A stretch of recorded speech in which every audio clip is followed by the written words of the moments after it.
under the lordship of Christ and by His power, the mission of Green Acres Baptist Church is to passionately worship Him, win the lost to Him, and equip every believer to be a disciple of Him. That is the stated mission of our church. If you have no mission, then you will get nowhere. If you aim at nothing, you will hit it every time. You've heard me say these things over the past few weeks as we've taken the beginning of this year to one more time take a look at what God has called us to do as a church. We don't exist just to build buildings. We don't exist just to have services. We don't exist just to do any of these things. There is a mission that causes us to do the things we do. 2 weeks ago, we looked at the lordship of Christ.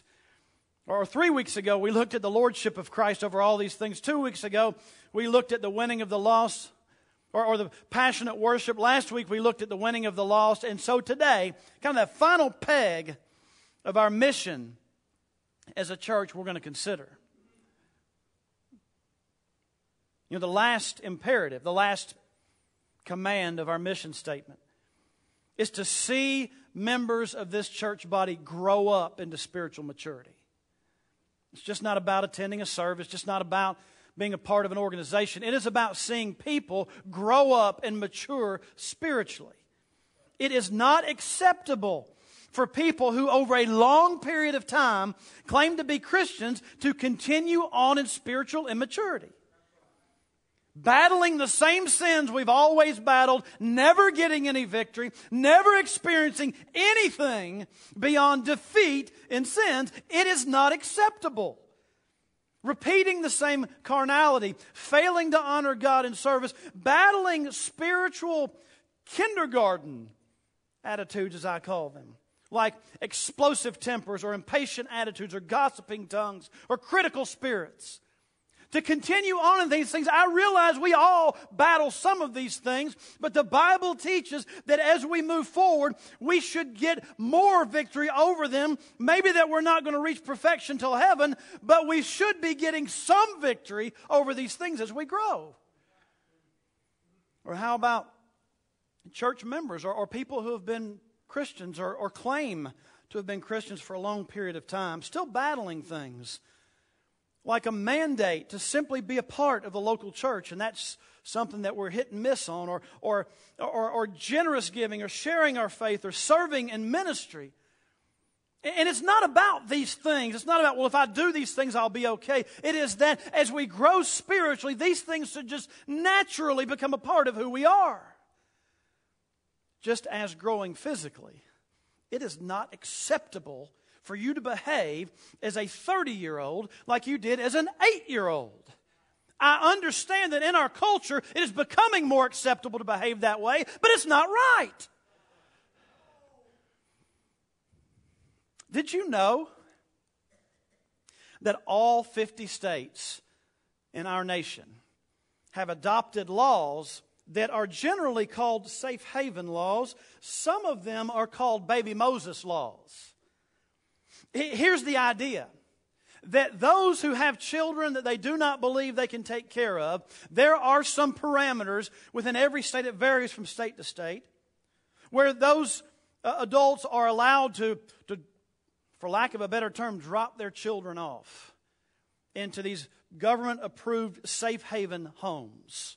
Now, even as I say that, some of you get uncomfortable with that whole idea. Because I don't care who you are. I don't care how dysfunctional your thinking might be.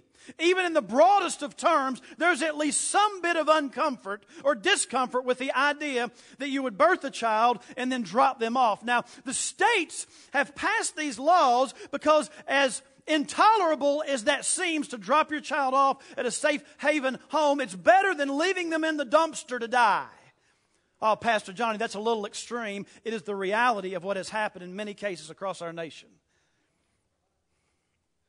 And even the most dysfunctional person has some sense of the idea that it just ain't right to birth a baby and leave them and go on about your business.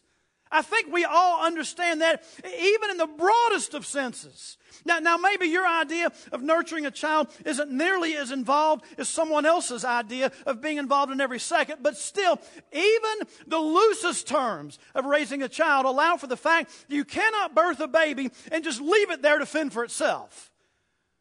We understand that in the physical realm, do we not? I'm not even sure anyone actually has to teach you that for you to at least have some sense of an idea of that. Well, spiritually, I'm not trying to be overly dramatic, but spiritually, the same is true. It is not acceptable for someone to say, I've been born again, and then to remain in that condition for the rest of their lives. That is, that spiritual condition, when they were first born again, is a brand new spiritual babe and have no growth. In fact, I would dare say if you have a child who's born and never matures and 10 years later is still a baby, something is wrong. Maybe that baby died. When we were up in Tennessee back at Christmas visiting my family, I don't know about y'all, but the older I get, the more I am very interested in the heritage of my family. And one of the things I found about researching my family history is cemeteries can be very helpful. I'm not trying to be morbid, just they really are. And I found out that all of my dad's family, or at least, most of my dad's family, are buried in one particular cemetery, or many of them are buried in one particular cemetery. In my mom's family, there are 2 or 3 cemeteries that they're all kind of, both her mom's family and her father's family. And we were at the cemetery where my father's buried, where my sister's buried, and we were looking at all my family. And my dad, he had a brother. My dad, many of you know, died about 2.5 years ago, but he had a brother, an older brother. But his older brother died about an hour after he was born back in the 1940s. But there is a small little headstone in that cemetery where most of my family's buried, where you can go to it and you can see his headstone. Well, here's the reality. That baby never progressed beyond birth. And we all acknowledge that something was drastically wrong with that baby. And so, when someone is spiritually born again, Jesus in John 3 compared being saved to being physically born. It's being spiritually born again. When a person is spiritually born again, the idea that they would remain in that spiritual infancy for the rest of their lives is not only a dysfunctional idea, it is not found in the Bible anywhere. In fact, the Bible teaches that you can't be born again and then not grow at some level. Now, is it true, parents, that no 2 children grow at the same rate? No 2 children grow at the exact same rate, physically or mentally or emotionally. And that's just true. And so they grow at different rates, and yet they grow. And they mature. Some kids are a little more mature at 12 than others are at 14. And it's at different rates. And yet still there is a progression of maturity. And spiritually it is the same way. When you're born again into spiritual infancy, it is unacceptable that you would remain in that position. It is unacceptable that a church accepts that. You cannot remain in spiritual infancy without one of 2 things being true. Either you're really not saved, or there is something incredibly defective about your spiritual condition. Most of the time, you're just not saved. And so this morning, I want to talk about this idea, the last imperative of our mission statement. It is this: Green Acres Baptist Church is called within its mission to seek to equip every member to be a true disciple of Jesus Christ. And this morning, we're going to consider the mandates of that calling. Matthew 28 is where we have been the last few weeks. We will be there again today. Matthew 28. And I'll read to you the passage we've been locked into the last few weeks.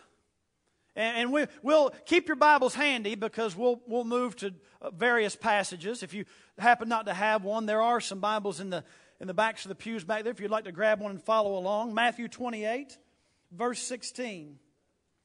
Then the 11 disciples went away into Galilee to the mountain which Jesus had appointed for them. When they saw him, they worshipped him, but some doubted. And Jesus came and spoke to them, saying, All authority has been given to me in heaven and on earth. Go, therefore, and make disciples of all the nations, baptizing them in the name of the Father and of the Son and of the Holy Spirit, teaching them to observe all things that I have commanded you. And lo, I am with you always, even to the end of the age. Amen. Jesus is about to depart from the earth. He has been resurrected. And he is giving one last mandate to his disciples.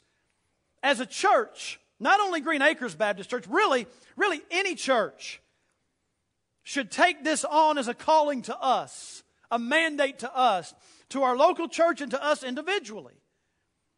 We are called by, in fact, the mission statement of Green Acres I shared earlier is really, to a large degree, a restatement of this passage we refer to oftentimes as the Great Commission. And part of this Great Commission is discipling believers, helping believers to grow, helping believers to mature. And so within this passage, I believe we can discover some mandates of this call.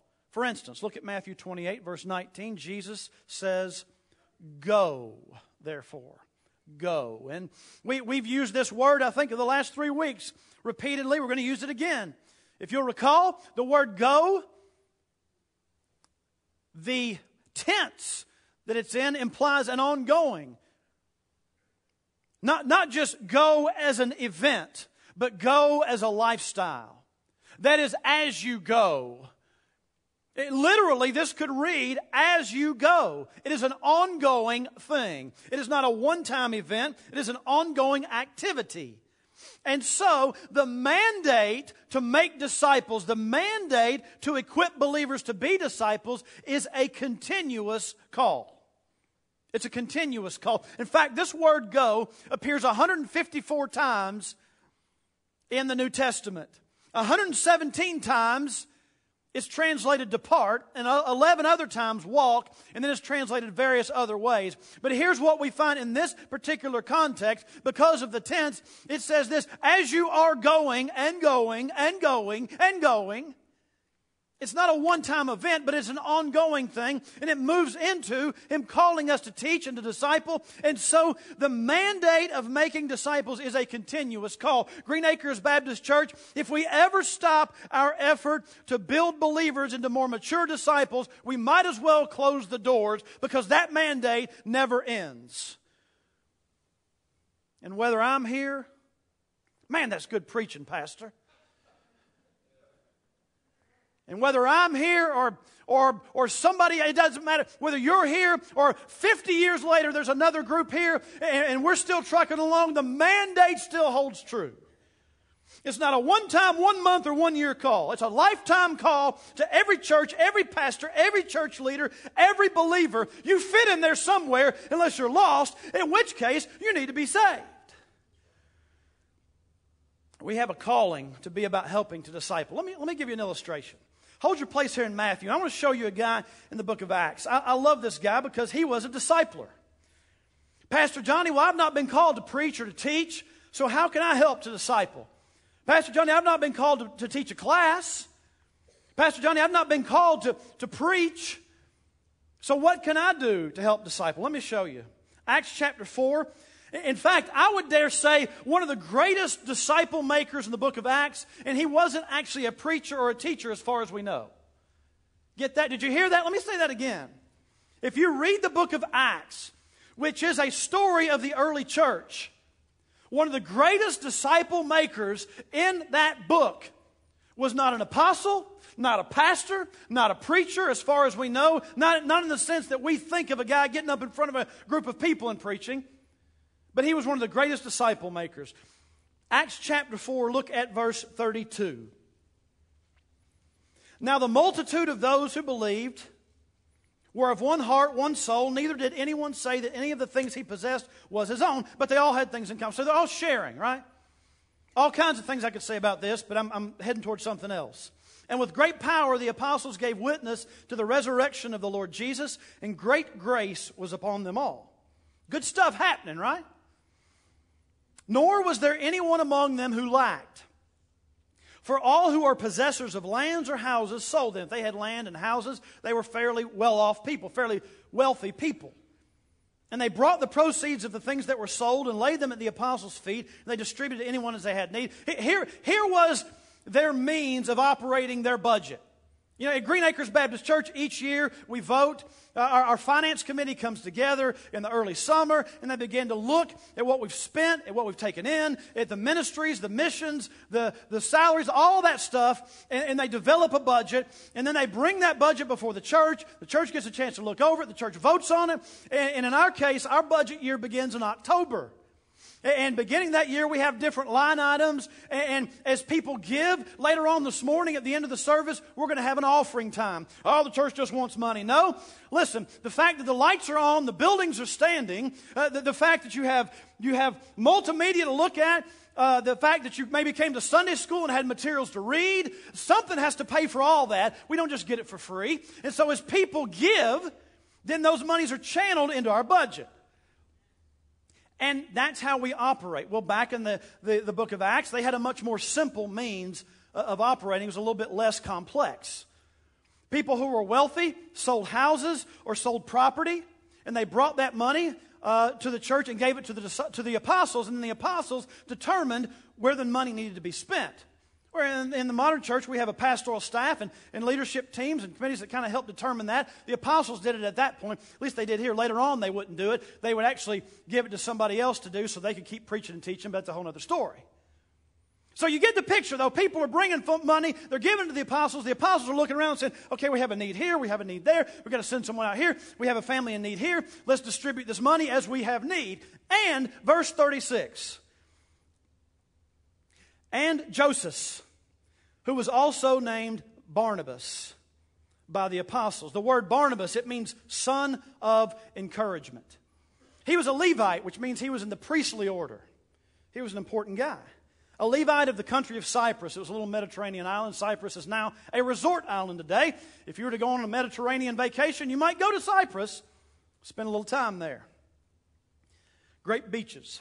Verse 37, having land, that is Barnabas, having land, he sold it, brought the money, and laid it at the apostles' feet. It's intriguing to me that the only individual we ever hear spotlighted in terms of giving in the book of Acts is Barnabas. Now, we see here, if you look back a couple of verses, we see that multiple people gave. It wasn't that Barnabas was the only one giving. Many people gave. In fact, according to this passage, it just sounds like everybody that had something gave.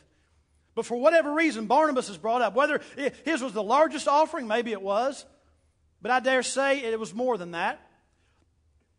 Did you see Barnabas' real name is Joseph? But he got nicknamed, didn't he? Why do you get nicknames? I mean, why do people give you nicknames? Yeah, usually it describes some personality or something you do. I mean, maybe you have red hair and you get nicknamed Red. Maybe you're really tall and slender and they call you Slim. I mean, you get nicknames. Sometimes you don't like your nicknames, and other times you do. Sometimes we give nicknames to our children, and they get older, and they're not as excited about them. I have nicknames for all my kids. Savannah's Bobana. I still call her that. I don't know if it embarrasses her or not, but I do. Andrew's Buddy, and Sarah Elizabeth Sweet Pea. That's nicknames, right? You give people nicknames. Well, how about this? Son of encouragement. Hey, there goes Son of encouragement. That's a pretty good nickname if you ask me. Out of all the nicknames I've heard through the years that I've been alive, that's not a bad one. That would probably be in the top 10 list of good nicknames to have. It would be awfully nice if I was such an encourager and if it was so apparent that I was an encourager to people and encouraged them to walk with the Lord and encouraged them to keep going, that they actually named me Son of Encouragement. That would be pretty nice, wouldn't it? Well, in this case, it was given to a man named Joseph, Barnabas is the name. It means son of encouragement. Move ahead to Acts chapter 9. So apparently, Barnabas encouraged so many people that he was given this nickname. Acts chapter 9, verse 20. By the way, when you encourage somebody, what does that do for them in general? I'm asking you. What's that? It builds them up. When you encourage somebody, what could it or what might it do for them? It builds them up. What else?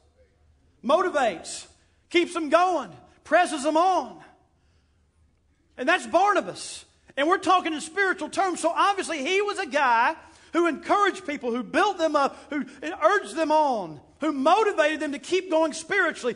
Listen to me. That is a disciple maker. Let me show you. Chapter 9 of the book of Acts, verse 20. I got to give you some context here. Saul, who helped kill and imprison Christians, who would become Paul. He had been killing and imprisoning Christians, and if a guy walked into our doors and grabbed me and drug off me and Pastor Micah and took us outside and beat us up and threw us in the ditch and killed us, if that same guy showed up 6 months later, we might get a little concerned. We might send Al out there to kick him out or something, right? Or Carl, one of those guys. And so if that guy carried somebody off and beat him up out of here, if he showed up 6 months later, we'd be a little scared, wouldn't we? You'd be a little hesitant to let him in. Might call the police.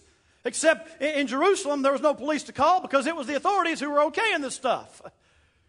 Verse 20, immediately Paul got saved. Saul got saved, right? Saul got radically saved.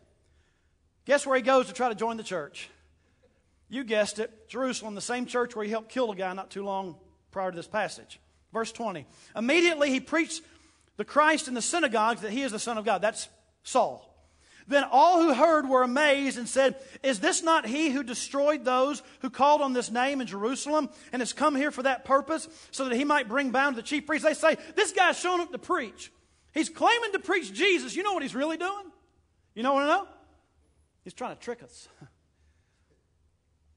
You'd think the same thing. I mean, really. No, Pastor, I'd have the Spirit of Jesus. We'd welcome him. No, you wouldn't. You'd get the gun out. Tell Charles Pierce and the ushers, hey, bring your 38 with you next week. This guy ain't getting in. Right? And they're saying this guy's only come to preach. He's trying to trick us, and then he's going to drag us off and throw us in jail and kill us. Verse 22, but Saul increased all the more in strength and confounded the Jews who dwelt in Damascus, proving that this was Jesus is the Christ. Now many days were past. The Jews plotted to kill him. Now he's on the hit list. Saul, that is. But their plot became known to Saul, and they watched the gates day and night to kill him. And the disciples took him by night and let him down through the wall in a large basket. Now he goes to Jerusalem. Verse 26. And when Saul had come to Jerusalem, he tried to join the disciples. But what was their response? They were scared of him. Of course they were scared of him. He had actually helped kill Stephen, who was one of their leaders in their church. And so they were scared of him. Verse 27, but who? Barnabas, son of encouragement. But Barnabas took him and brought him to the apostles, and he declared to them how he had seen the Lord on the road, and he had spoken to him, and how he preached boldly at Damascus in the name of Jesus. And the rest, as they say, is history. Saul would become one of the great leaders. But who stood up with him? Who encouraged him? Barnabas. And as of yet, we still haven't found where Barnabas had a class that he taught or was a pastor of a church. And yet, he is a disciple maker, is he not? Look at Acts 15. Acts 15.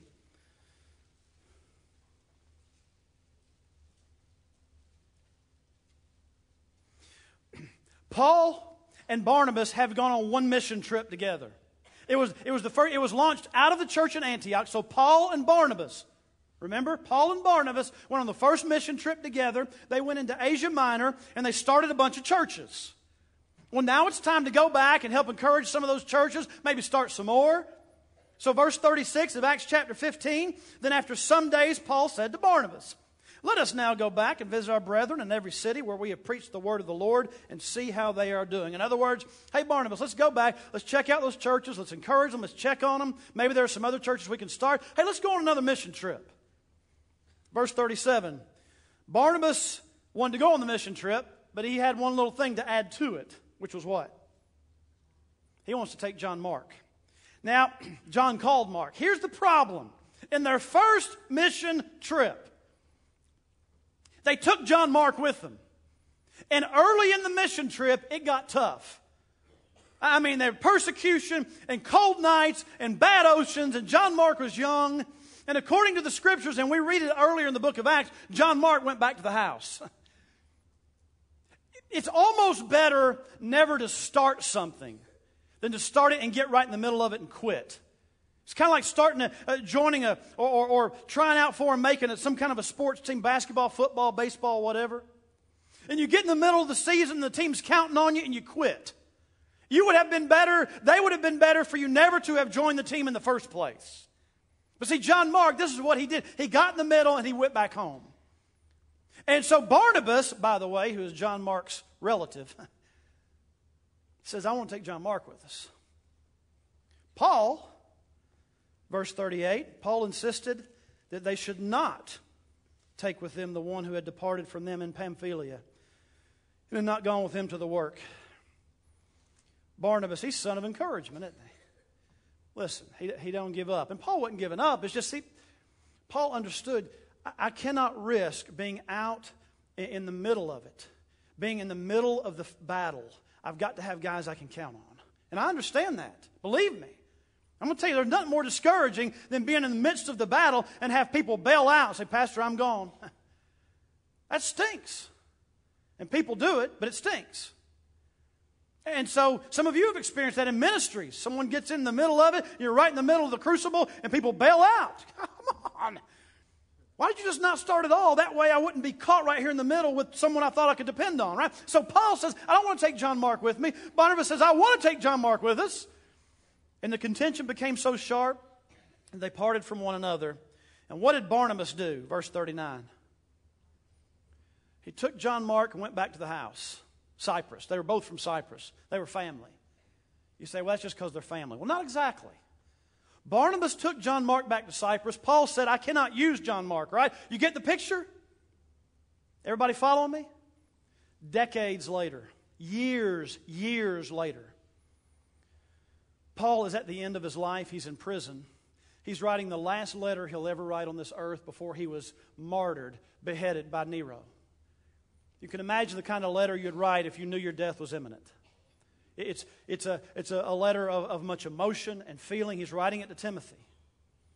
And Paul's writing this letter to Timothy, who was like a son to him. And at the end of this letter, I want you to turn to 2 Timothy, all the way toward the back of the New Testament where all the T's are gathered together.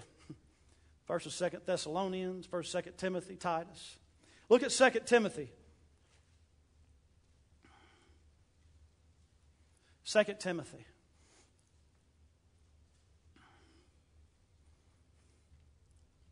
You know, there are, at the end of a letter, usually there are salutations. Tell so-and-so I said hello. Tell so-and-so I said hello. Give so-and-so a hug for me. I don't know if you've ever done that. Of course, I don't know. How many of you have actually written, other than Grow Team members, other than Grow Team members, how many of you have actually written a handwritten letter in the last 6 months, sitting here today? Isn't that funny? It's email or text, right? Well, anyway, that had nothing to do with anything. I was just curious.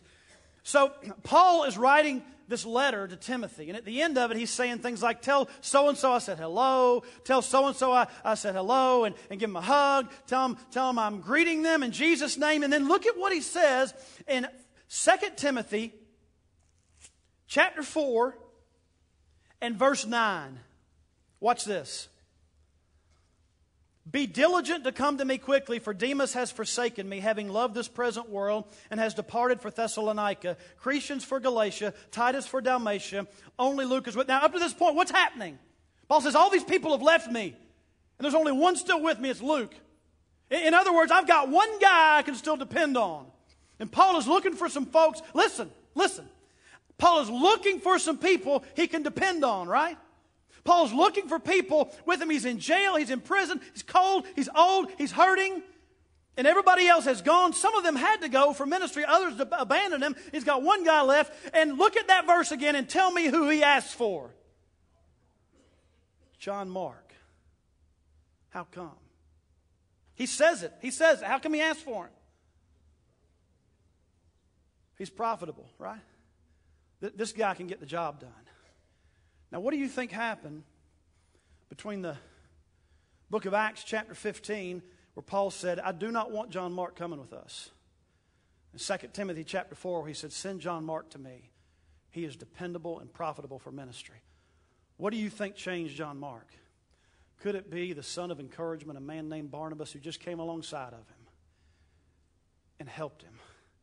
Maybe he didn't teach a class. Maybe he didn't send him through seminary. But he just came alongside of him, put his arm around him and said, son, you got more work to do. We got to recover from this and truck on. See, Barnabas, as far as I know, was never called an apostle. He was never called a pastor. But let me tell you something. He was a disciple maker. The call to make disciples is a continuous call. Listen, folks, it does not end. Do you claim to be a believer? Do you claim to be born again? Then there should be at least one person in your life who at the very, very, very least, you're coming alongside and saying, hey, didn't see you at Sunday school today. Just want to check on you. Hey, can I come pick you up and help you be there? Hey, how's it going? Hey, let me tell you what I studied in my quiet time this week. Someone, you're not necessarily teaching a class. Maybe you're not called to be a pastor. Maybe you're not called to be a teacher. But someone whose life you're coming alongside and you're helping them to move along spiritually. That is a disciple maker. And every single one of us should be involved in someone's life to some degree, helping them to become more of a disciple. It is a continuous call. I could say more about this, but I have two more mandates to hit quickly. Verse 19, once again, in Matthew 28. Go therefore and make disciples. This call is not only continuous, it is calculated. It's calculated. Make disciples. There is a very clear progression. The word disciple. You ready? Everybody ready? Nod your head. Yes, Pastor, I'm ready. All right. Make disciples. A disciple is someone who is a learner and a follower of. In making disciples, all you're trying to do is help someone become a learner of Jesus and a follower of Jesus more than they are now. How much more? Well, more. 0.01% more? Yeah. 45% more? Yeah, that too. But at least progressing along and making them more followers of and learners of Jesus than they were before. That's a disciple maker. It is a calculated call. Our goal is to get people from spiritual immaturity and little by little helping them to walk toward the path of maturity. Now, we have very organized things to make that happen in this church, like a new members course, like Sunday school. Someone says, Pastor, we're not doing a very good job of discipleship. We see people saved and they follow along the way. Well, I'll tell you this. If you're saved here today, okay, if you're saved and you're looking to grow in the Lord and to grow in discipleship, Sunday school starts at 9:15 a.m. All right, there is enough being taught in Sunday school that you can begin to grow in the Lord. Now, I understand some people need a one-on-one relationship. I understand that. I never had that when I was saved. I don't regret that. I'm just wired different. Other people may need a little more attention. Our kids, some kids, they don't need much attention. Others need a little more. That's just the way it rolls, okay? But we are to be disciple makers, and our goal is to take people from spiritual immaturity and move them along to maturity, and you should be involved in something of that in this church if you are a member of this body. You ever seen before and after pictures of working out, people working out?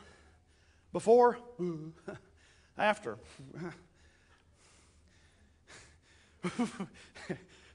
Just follow me for a second. What if the before picture, the guy was all muscular, and the after picture, he was fat and sloppy? What if that happened? Said, Pastor, are you talking about me? No, but I'm just saying. Nobody would advertise their their workout regimen, their gym, their nutritional supplements, with pictures where the guy started out muscular and in shape and ended up fat and sloppy. Because it wouldn't work. We understand there is a goal in that physical training to get from maybe out of shape or overweight or sedentary to one more of activity and muscular and more in shape. There is a goal. Well, in the same way, in the Church of Jesus Christ, when people get born again, we are to move them from immaturity to maturity. We move at different rates. Listen, I've known teenagers who are more spiritually mature than 40-year-old church members. And I know 60, 70-year-old church members who are more mature than probably I'll ever be. Some of you sitting out there in these pews right now. You have such an intimate walk with Christ. I can only hope that maybe one day I'll experience the level that you've had. But you didn't start there, did you? And by the way, folks, that means when people first get born again, don't demand that they all of a sudden act like they're spiritual adults. You've got to begin to teach them and encourage them. Don't condemn them. Don't criticize them, because they're going to do things that are not Christian. Sure they are. But how are they going to know what to do different unless we help them? It is a calculated call, and finally, it is a clarified call. It's very clarified. Look at verse 20. You're to make disciples. Verse 20, teaching them to observe all things. Tereo is the word observe here. It means to guard or to watch. We are to teach Christians to guard and to watch the things Christ has taught. Our goal is to teach believers, to teach each other that we are to guard the things Christ teaches us, to watch the things Christ teaches us. If you want to grow up in the Lord, you do this. Day to day, spend more and more time watching and guarding the things Christ has taught you. Where do I find those, Pastor? You find them in God's Word. It's very clear. It's a clarified call. Ultimately, what we want is to learn to watch and guard and follow everything Christ said. Well, that's a lot, isn't it? Yeah, so you better get started.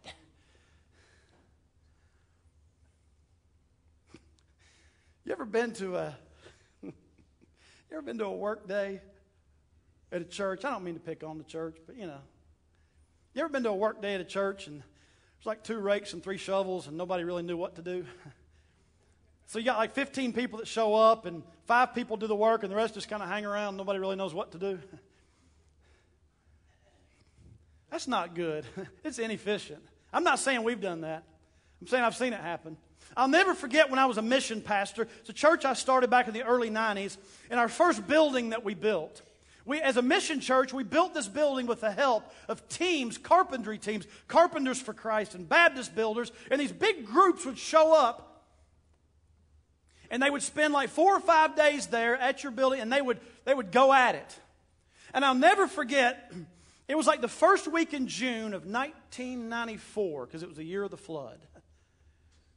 The first week in June, we had the first team showed up. They were the framing crew. They had 45 people with them. Now, I'm going to tell you something. When you show up with 45 people working all day, every day, you can get some work done on a building. From Monday afternoon until Friday when they left, they framed it, they boxed it in, they roofed it in 4.5 days. It was pow, it was done. And they had free time too in between. But I'll never forget when they first got there, Monday, the first thing they did was they pulled out about 78 saws and about 46 nail guns and all kinds of tools. And they ordered them together, they got their drop cords out, and it was like you watched them walking around like a bunch of little worker ants. They all knew exactly what to do. They set the saws in place. They set the nail guns in place. They got all their cords. They got their compressors. The whole deal all set up. And everybody knew exactly what to do. And they knew exactly where they were supposed to go. It was very clear what they were about to do. They were going to frame it. They were going to roof it. They were going to box it in. And they started there. They moved to the end. At the end, boom, it was done. And when they left Friday, we had a team come in the next week. They began to hang siding and sheetrock the whole day. It was amazing. But it was very clear. Well, listen, folks, our goal is this. For every believer to learn to observe everything Christ has taught. Boy, that's a big job. Have you ever seen someone who felt the job was so big they just quit, didn't even start? Just forget it. Here's what I've learned about big jobs. If you never start, you probably won't get them finished. Just a little bit of advice. But here's what I've also learned about big jobs. If you start, little by little, you begin to make progress.